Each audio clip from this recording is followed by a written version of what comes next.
ఆ వాక్యం, మీ శ్రేష్టమైన మాటలు ఆ ఇంట్లోకి వెళ్ళేటప్పుడు సహాయం, ఆ కుటుంబాన్ని దీవించండి.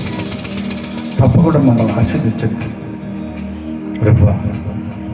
ఈ రాత్రి నువ్వు మాట్లాడితేనే మేము బ్రతుకుతాం, నువ్వు మాట్లాడితే మా పిల్లలు దీవించబడతారు.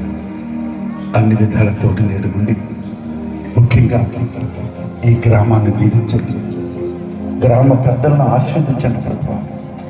ఈ గ్రామాన్ని ఎప్పుడు కూడా సస్యశ్యామంగా ఉండేటట్టు మీరు సహాయం చేయండి.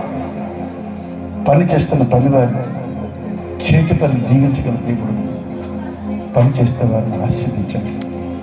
ఉద్యోగాలు చేస్తున్న వారిని దీవించండి. చదువుకున్న పిల్లలకు మంచి ఉద్యోగాలు దయచేయండి. వారందరూ సాక్షులుగా ఉండేటట్లు మీరు సహాయం చేయండి.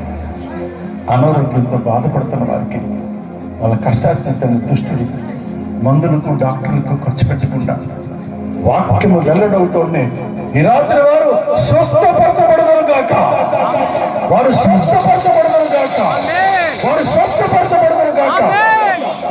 నీ సన్నిధికి వచ్చి కృతజ్ఞత కలిగి వారు జీవించదు గాక. అన్ని విధాలు తోడు ఉండి ఈ రాత్రి ఒక కొత్త కోణంలో మీరు మాతో మాట్లాడతారు. మా రక్షకుడు సజీవుడు పరమ తండ్రి యేసు క్రీస్తు ప్రభు వారి పరిశుద్ధ నామంలో అడిగి వేడుకొనుచున్నాము తండ్రి, ఆమేన్.